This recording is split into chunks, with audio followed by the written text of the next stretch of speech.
Hi guys, it's Andy from Man City Fan TV. Well, I'm finally home after a two or 3 months that's just been non-stop travelling all over the world. So I'm absolutely goosed. But yeah, I came back yesterday from Sofia via Amsterdam, and the idea was I was staying in a hotel in Manchester last night because it should have been the David White Save Association charity gig. Unfortunately, due to logistical reasons, it got cancelled pretty late on. By the time David White messaged me to say, I'm really sorry it's off, I couldn't cancel my hotel. So I just jumped on the train from Manchester Airport, went straight into Manchester, thought I'd spend the night in Manchester. It's already booked and paid for. My wife came and met me from work, and we just had a night out in Manchester and went and had something to eat at Mowgli, which is my favourite restaurant. I just love that restaurant. So yeah, had a good night's sleep, came back, dropped my wife back off at work, and now I'm home. So hopefully I'm going to be here for the next 2-3 weeks, fingers crossed, before I have to go away again. But there's nothing major on the horizon, which is great. I'm finally able to come back, commit to going to football matches again, which I just can't wait. I've really missed it. So this video, I thought I'd put out a quick video, but the video really is it was in relation to something, a couple of comments that were made on below one of the videos I did the other day when I was in Bulgaria. And normally, you're in on social media, you have a YouTube channel, you've got to expect that there's going to be some absolute idiots out there that will make some ridiculous comments, and most of the time they're just ignored, and you're always going to get them. They claim to be Man City fans, but by the tone and everything else, you can tell that they're not. They're just trolling, and probably don't even live in this country, never been to a game in their life. So it's that type of thing. But there was one guy in particular, and he turned round and he said to me, "You didn't mention anything about Mahrez in the video I did after the Shakhtar game, and you're hating on this and you're hating on that and blah blah blah blah blah, and racist and Arab hater." And I said I didn't even mention Laporte. I never even mentioned Stones. I didn't mention Walker. I didn't mention Bernardo Silva. I only mentioned 2 or 3 players. It was a quick video made at like 1:45 in the morning my time, and I wanted to go to bed. But Ray was driving back from the match, and I said I'd do a quick video, put it out. But I only had I was up at 4 o'clock in the morning, so I had like 3 hours sleep to get the video out. So I couldn't go through every single player. Now, normally I just laugh stuff off like that, but one thing I do object to is being called a racist. Now, my children are mixed race, so I don't know whether you know that person. And my business takes me to the MENA region, so the Middle East and North Africa. I have clients all over the world and all over there. So I'm interacting with people from the Middle East, Arabs, all of the time. I've got friends in those countries. So yeah, I did take that quite personal, because 2 things I'm not a racist, and I'm certainly not an Arab hater. So I just wanted to put that on record. And somebody else mentioned something about the Mahrez, and I said, I tell you what, why don't I do a video on it? I did say tongue-in-cheek, I'll do an hour's video just to satisfy you. Because sometimes I think with the Mahrez thing, and I know the Algerians and the people in that region are very, very passionate about Riyad Mahrez, and I understand that, and so are we. He's a City player, and we get behind the City players. But just because we don't make a comment about Riyad Mahrez and do a big in-depth analysis on how he played in particular, there are 15, 16 players in the squad. We're not going to just spend all of our time talking about Riyad Mahrez when there were other things to talk about. Doesn't mean to say that we don't think he's a good player, we don't like him, we're Arab haters, we're racists, we're whatever. I mean, it's just pathetic, it's ridiculous. You need to grow up. But what I did say is I said I would do a video about Riyad Mahrez. Now, this is just going to be a quick one. I'm not going to spend an hour, and I don't care what you say. My thoughts and opinions and things like that on Riyad Mahrez. Now, if you watched any of the previous videos, which I doubt some of those who've made those comments did, I did say at the beginning that I think he needs to improve significantly, but I do believe he will get better as the season goes on, once he gets used to Pep Guardiola, his tactics, his teammates, a proper position for him. And I think we're seeing that now. We're seeing him with a run of games. He had that penalty miss, which I think beggars belief why he even took the penalty. I think it was just more out of trying to prove himself to the team and the fans. And unfortunately, it went against him because you had Gabriel Jesus, who should have took the penalty. It was taken off him by Riyad Mahrez, and I don't think that was a wise move. But give him his due. He's come back better, and he's an integral part of the team. And I think why he's so integral is because we've got Sane and Sterling that can play on either side. Now, normally, we saw last season Sterling on the right mainly and Sane on the left. But we've seen Pep now playing Raheem on the left more because of, well, you look at his goal the other night, cutting in onto his right foot, taking shots early. So if that's the case, I don't think Sane is as good on the right-hand side, if I'm honest. I just don't think he is. I think he's far more effective when he's playing on the left with David Silva. So what Mahrez brings now is we do have another option for the right-hand side, and we've got Riyad Mahrez, who can naturally play on that side like he did for Leicester. And now he's had a run of games, he's definitely improving, and he's becoming an integral part of the team. He's not an individual player and it's all about Riyad Mahrez. There are 10 other players on the team, but he is an integral cog in that particular wheel in the team itself. Now, he still, for me, cuts inside and takes too many shots when he shouldn't do, but his passing has improved significantly. You know, you saw that wonderful pass the other night. He scored with his right foot. I mean, and these are all great attributes. These are all brilliant. But I do think there are occasions where he doesn't need to cut inside and try and shoot, 7-8 times in a game. Sometimes he can cut inside, fake to shoot, and go back round the outside, which we saw for the first goal, which was absolutely fantastic for his ball across to David Silva. Now, before I did the video, I just thought, look, I've been away. I've been watching games, but, Ray's been sort of holding the fort for the last week or two, because I've been in Azerbaijan and I've been in Bulgaria.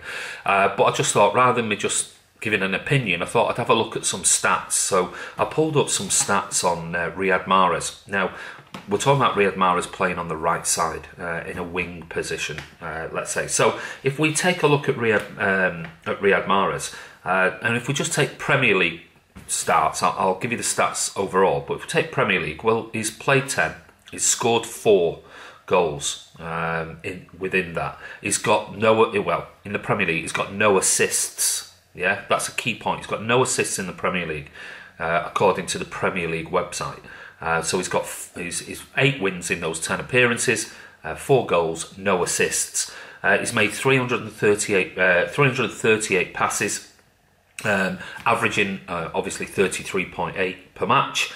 Big chances created 3, crosses 27, cross accuracy, and this is a key, 19%. And that's not great, and I'll show you why. Through balls 4, accurate long balls 20. If we look at his shots, he's had 24 shots. Shots on target 11, so he's under 50%. His actual shooting accuracy is 46%.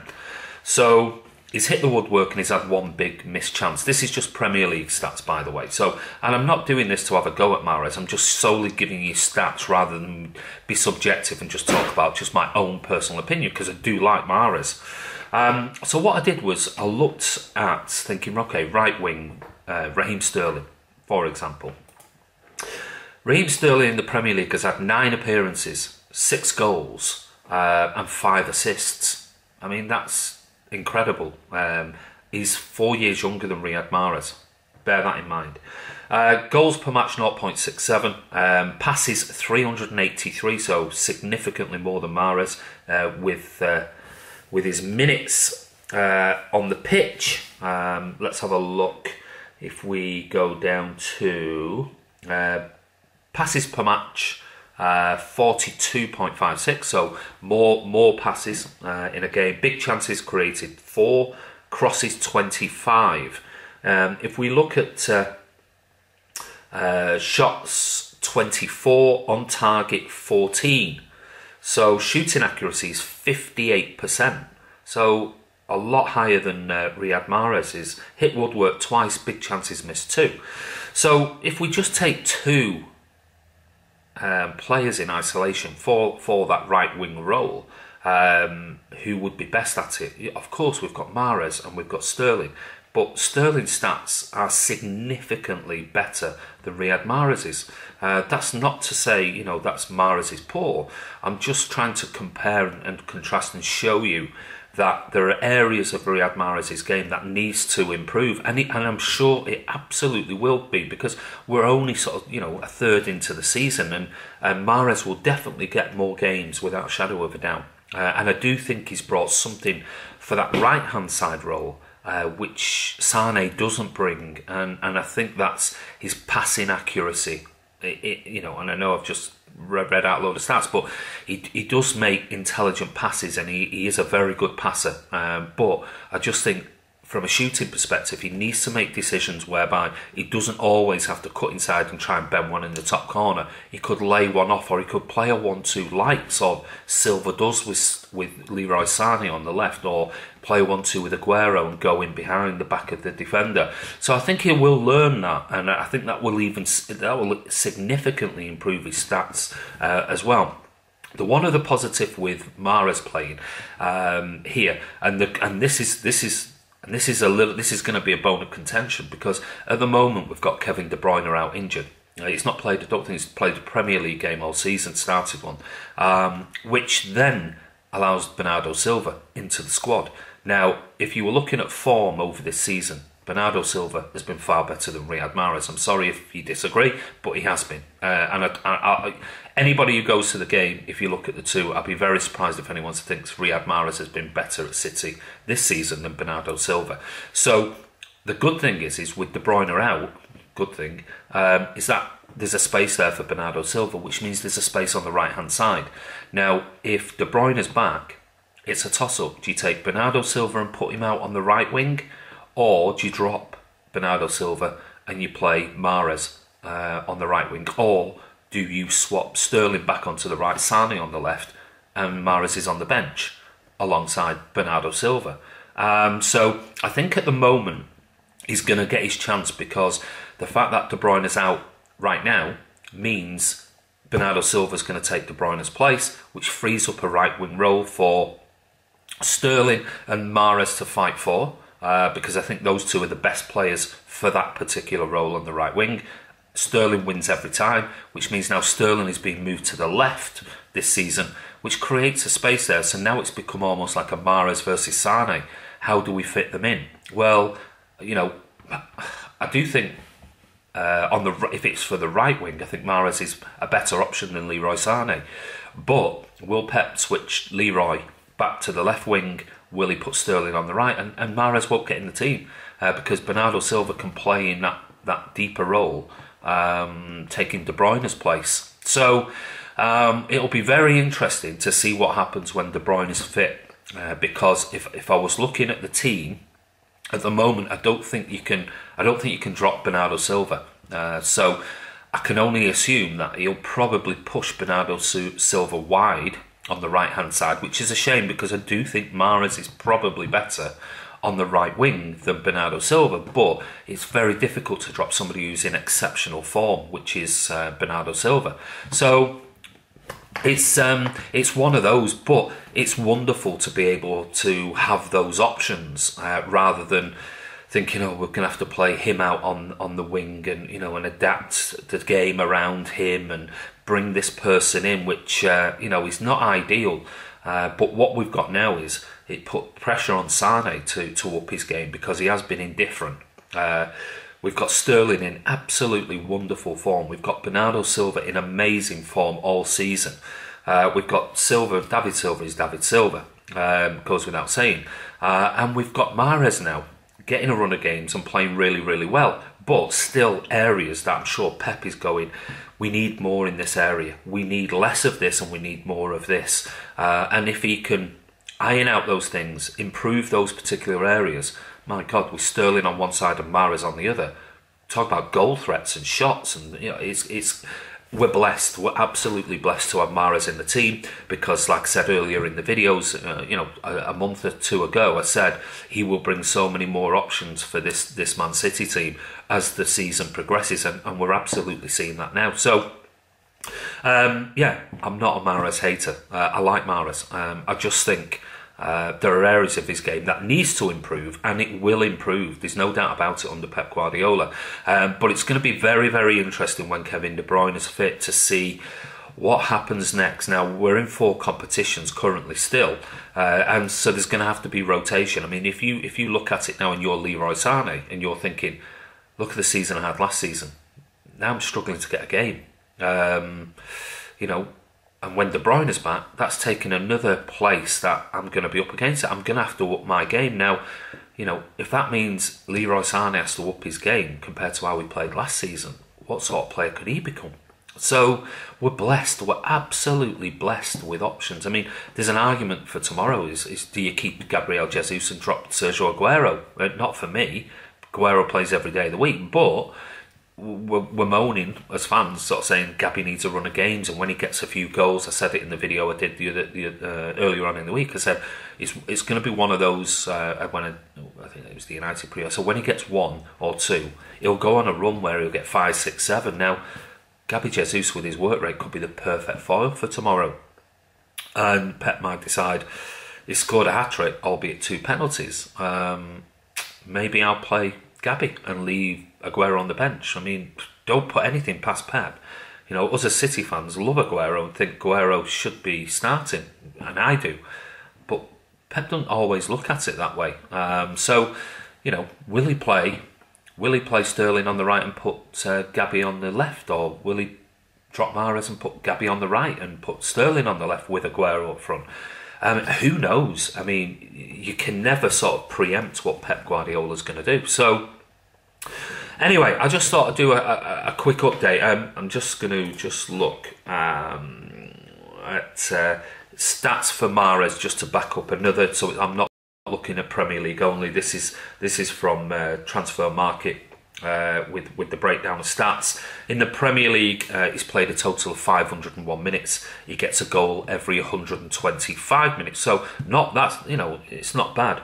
Champions League, he's played 4 times.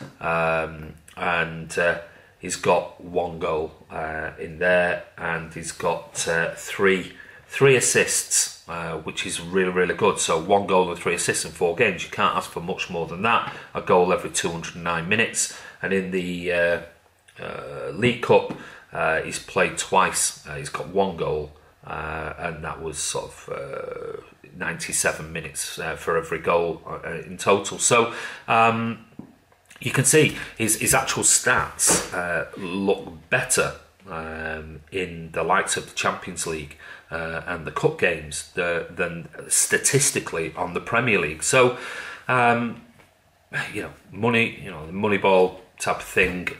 You do have teams that look at statistics for each club, and it wouldn't surprise me if they're looking at that and thinking, for the Champions League and that, Mahrez might be a better player for us in that position than the Premier League. But who knows? So I'm not a Mahrez hater. Definitely not. I think I was really excited when we signed him. But one thing I'm not a racist, and I'm certainly not an Arab hater. So anyway, guys, this is Andy from Man City Fan TV. Tomorrow, who knows what the team's going to be? I think it's quite interesting, some of these. I was going to do a sort of pick your 11 thing, but I mean it's just been done to death by I think every single media outlet, everyone on Twitter doing it, and Red saying, "Oh, here's a combined 11 starting 11 United," and some are biased and putting in 4 or 5 players. Others have put the typical banter ones are putting all the 11 United players as starting, and City, rightly so. I've got the City fans, majority are City players in a combined starting 11 with the possibility of De Gea in for Ederson. Not for me, Ederson every day of the week because of the way we play.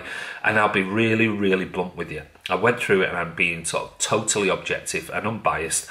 I went through every single player last night, and I was looking at it, and I was thinking, would he realistically get in? And I'm not kidding, I couldn't pick one United player that were over. And I argued really closely with the likes of Pogba and others, and would he get in over? I just couldn't pick one single United player and come up with an argument why they should be in over a Man City player right now. So I decided I'm not going to do that because everyone's got their opinion. It just turns into a back and forth bit of banter. But anyway, guys, one other thing: the John Dillon interview on TalkSport this morning with Georgie Bingham. It was about the David Silva interview for Manchester City that he gave this week. David Silva, I'm talking about Matteo, his son, and the difficulties, and how the club supported him and everything else. And John Dillon from The Sun, he turned around and he tried to insinuate that this was preempted by Manchester City to deflect from the criticism, the unfair criticism that many professional, so-called professional journalists have shown this week in the reporting of the Der Spiegel articles. And he actually came out. How dare he come out and say that it was solely used as a deflection tactic by Manchester City? Absolutely, you disgusting fucker. I just find it absolutely despicable. I mean, you're the lowest of the low to even suggest that.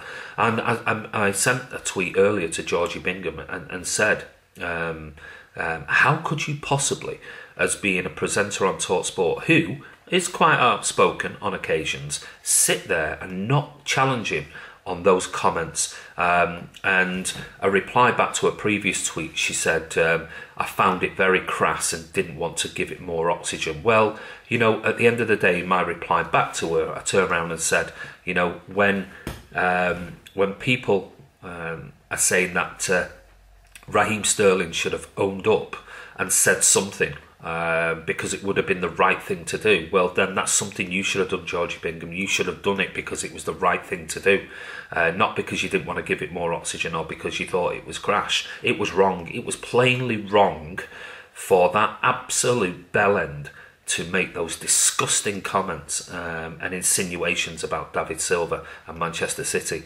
So, are you surprised because he's a reporter for the Sun newspaper?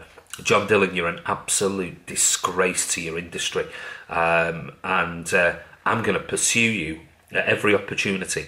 And I've already tweeted you and asked you. I would really like a reply to my question that I sent to you earlier. So anyway, guys, don't forget, go on social media, give him absolute hell because he's a piece of shit to actually do that. It's one thing coming out and slagging off City about Der Spiegel interviews and articles and FFP, but to actually for a man who is one of the most professional footballers I've ever seen in the Premier League and went through 6 months of absolute hell with his son, to actually infer that was done solely as a sort of marketing publicity thing by Manchester City to deflect away FFP, I find absolutely disgraceful, and you want to be ashamed of yourself. So anyway, that's that. That's my rant over. Anyway, guys, this is Andy from Man City Fan TV. Don't forget, big game tomorrow.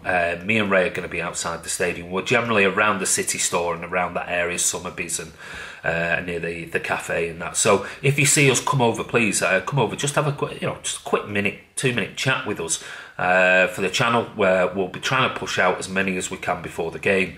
And then we'll try and grab everybody for an interview afterwards. So fingers crossed we get the right result and we can put this week to bed and move forward. But anyway, Sandy from Man City Fan TV. Don't forget to subscribe to the channel and we'll see you soon.